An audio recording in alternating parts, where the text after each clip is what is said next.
Well, folks, welcome back. We are back down here at Friendship today. It's Memorial Day weekend, and we're doing some 22 PRS. Let's see what happens.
So I'm not sure how well the audio picked it up, but we started off the day with a light rain shower that you can hear. And if you're not familiar with shooting 22s at a little bit longer range, especially with subsonic ammo like I am, barometric pressure and temperature affects it greatly. But here we got some of the barricades. We had a cage down there at the end. We shot a prone position. There was the iron cross, the hay bales there. There's a 2x4 wall, the roof, a tank trap, a cattle gate, and then barrels, a couple of 55-gallon drums down on the end. But as you can tell, as the day goes on, the sun comes out, the weather starts changing, and we really had to start making some adjustments, which makes it pretty sporting.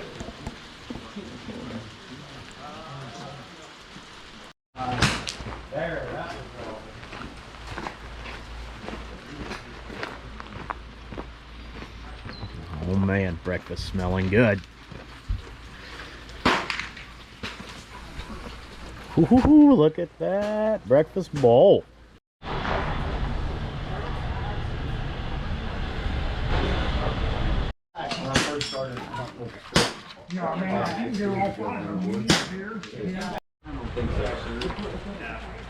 Dan down there, that's what he was in. Yeah, really? Oh yeah, I've talked to him about that. He was in tanks. He used to tell me about that. He said he'd shoot them some bitch rounds out across the desert. There'd be a vortex behind him. Sand would swirl up. I don't know if I can. For anybody that's not familiar with PRS style shooting, or at least the way we do it, this is not a sanctioned event. It's just a local club fun day kind of thing. And it depends on the rules of the stage, and that's all written out beforehand. But you shoot and move.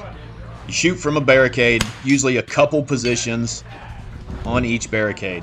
So let's say there's 3 positions, and you take 2 shots from each position at typically multiple targets. So I'm sure places do it different, but this is how we do it.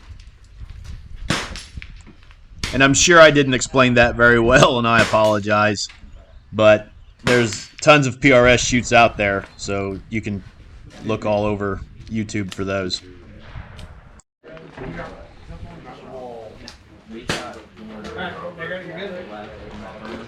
ready? Spotter is ready. They're gonna large small twice, like 2 laps. Stand by.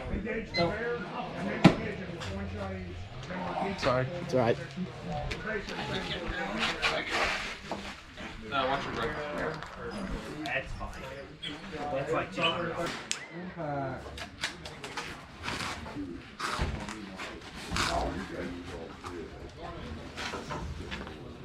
You're under a minute, Joe. You're under a minute.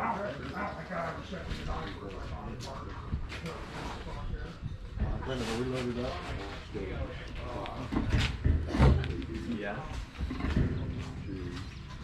So coming up, I have some footage with a Tacticam, which was mounted to my scope, and it was my first time using it. Literally got it the day before, and I didn't set it up very well, so I apologize. The video is crooked, and it will be throughout the rest of this video. Like I said, I apologize, but you can kind of get you can see what we've got going on here. Some of the targets, some of the shots. Now, if you caught that shot was 3 MOA low at 6 o'clock. So here I am making an adjustment. I think I actually only went 2 MOA just to play it safe. But yeah, it worked out for the rest of that stage.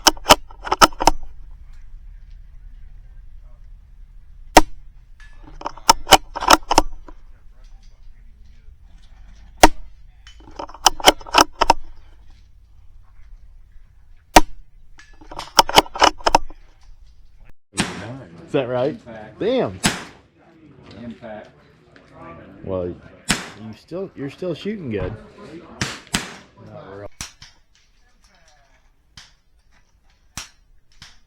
I wish that I would have kept the printout that had the breakdown of the stages, rules, and everything, because I had the distances to the targets that I'd be able to reference right now. And I can tell you how far away these targets were. I do know that the closest target was 62 yards, and the furthest target was 178 yards.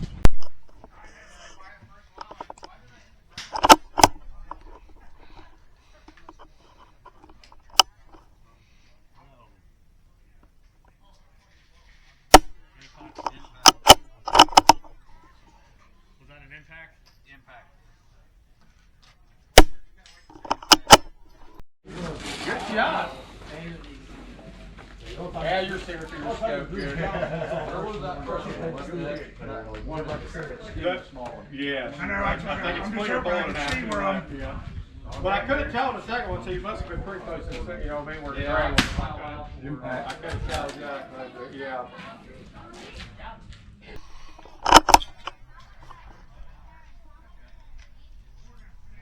So I shoot with an MOA scope instead of mils because it's just easier for me.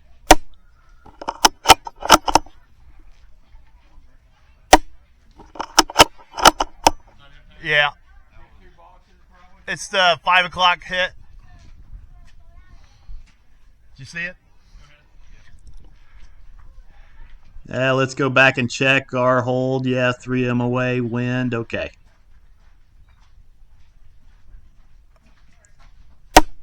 These targets are getting small. This last one, I don't know that it was bigger than 2 inches.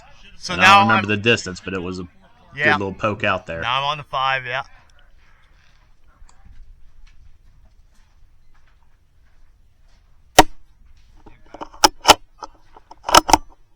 What is that, a chicken there on the right? Yeah, that little chicken. I mean, it fit in the palm of your hand. It's the size of a golf ball. Yeah.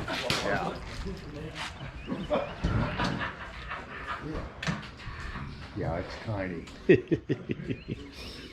And then you get a little wind on it. Oh, man.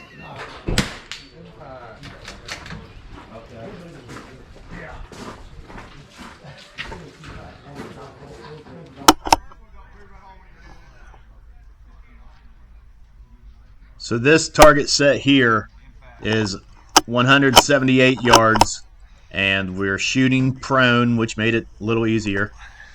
But the biggest square there, if I'm not mistaken, is 16 inches across.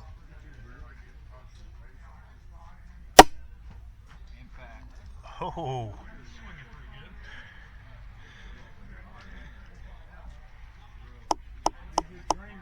My first 2 shots were at least 4 MOA low, so I had to make an adjustment there. But you can tell the mirage changed left to right. Or let's see, I think it was going to the right, and then as I was shooting, it transitioned going to the left.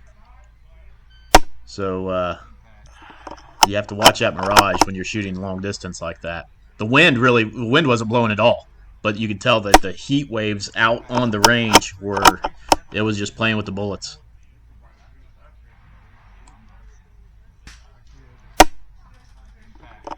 I tell you what, that mirage is really cool.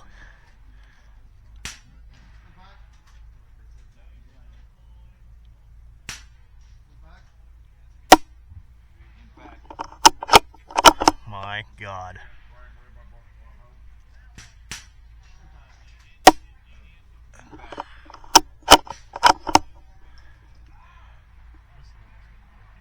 Yep.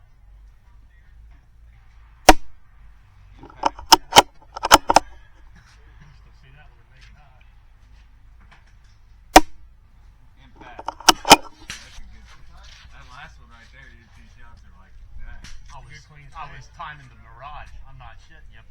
From the time I started to the time I finished. Well, that was a fun day. Ran a little late, and then a bunch of us sat around talking about possibilities for other targets and what we can do different next time. But I think the winning score out of 97 was a 96, and then there was a tie for second with 95. Chris shot a 88. Joe shot an 86, and I shot an 84, coming in last again, out of our group anyway. But man, that was a good time. It wasn't anything crazy difficult. We, after talking about it, our biggest problem is getting comfortable and stable in positions. It's not the range, it's not the actual shooting, it's getting your position right. So we've got some work to do there. But yeah, can't wait for the next one. Andy says he's planning on trying to do one a month. So if you're interested in a little 22 or rimfire PRS, dang it, come on down, because man, it is a lot of fun. Well worth it. Well worth it. And such a great group, you know. But yeah, we'll see you down there next time. All right, Joe, we just shot down at Friendship today at the rimfire PRS shoot. So what's your setup? What are you using? So I got the Savage B22 Precision. Comes stock with this MDT chassis on it. I didn't do anything special to it except for add a 20 MOA rail. I believe some of the new ones come with a 20 MOA rail. I got a Vortex Venom 5x25 scope. Vortex precision rings. I used the True Glow TacPod pivoting bipod.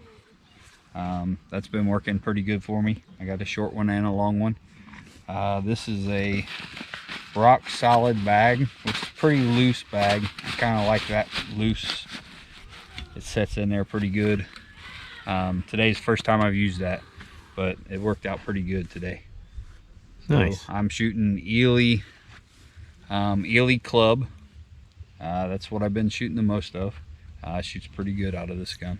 You've been shooting that for about a year or so, Yeah, right? about a year. Yeah. Yep, we've been shooting it for the silhouette matches, and this is the first PRS match I've shot with it, but it's pretty good. And out of 97 possible points, what'd you score today? 86. 86, I yeah, got that was pretty good. 86 of them. Yeah, good job. Screwed up a few of them. First one, you know, Yeah. hey, yeah, Wrong not too bad target. at all. Wrong target, stuff like that. Yeah, awesome. It was awesome. a great time. Yeah, good deal. Learned a lot. Yeah, right. So where can you get all your firearm and ammo needs? You gotta go to the Rusty Buck in Versailles or Batesville. There we You can go. and get all your stuff. All this here, you can get there. Good to hear. All right, well, thanks a bunch. We'll right. see you at the next one. Yep. Yeah. Sure will.